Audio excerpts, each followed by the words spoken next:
परम पूज्य राधा गोविंद महाराज बात को समझाते हैं बहुत अच्छी तरह से। वो कहते हैं कि देखिए, इंद्रियों का स्वभाव ही है थकना।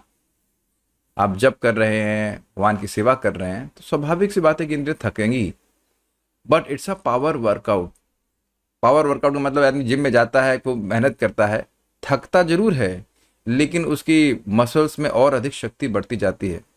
इसी बात को प्रभुपाद जी समझाते हैं, you don't know how much power you are transferring when you chant Hare Krishna and hear Hare Krishna. जब भगवान का नाम बोलते हैं और भगवान का नाम सुनते हैं, तो हम नहीं समझ पा रहे हैं कि कितना पावर ट्रांसफर हो रहा है। तो हम क्या समझते हैं जगत में? हम तो कुछ भी समझते नहीं है।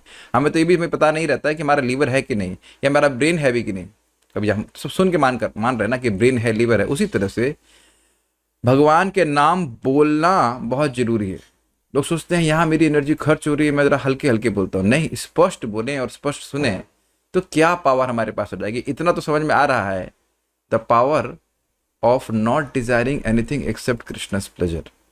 भगवान की प्रसन्नता के अलावा और कुछ ना इच्छा करना, ये बहुत बड़े बड़े पहलवानों के लिए भी संभव ही नहीं है। अन्याभिलाषिता शून्यम, अन्याभिलाषिता शून्यम।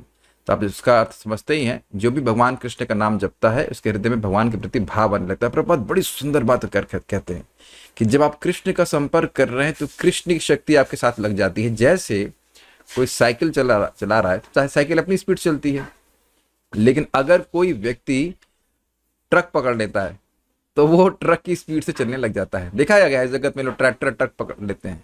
तो जब कोई व्यक्ति कृष्ण को पकड़ लेता है, तो सबसे धार्मिक व्यक्ति बन जाता है, कि कृष्ण की शक्ति उसके हृदय में स्थानांतरित होने लगती है पहले दिन से ही। वो हो सकता है कि शुरुआत में अनुभव ना होता हो, लेकिन आप अपने जीवन में कुछ सालों के बाद इतना जबरदस्त परिवर्तन देखेंगे कि कन्विंस हो जाएंगे कि हाँ ऐसा ही है।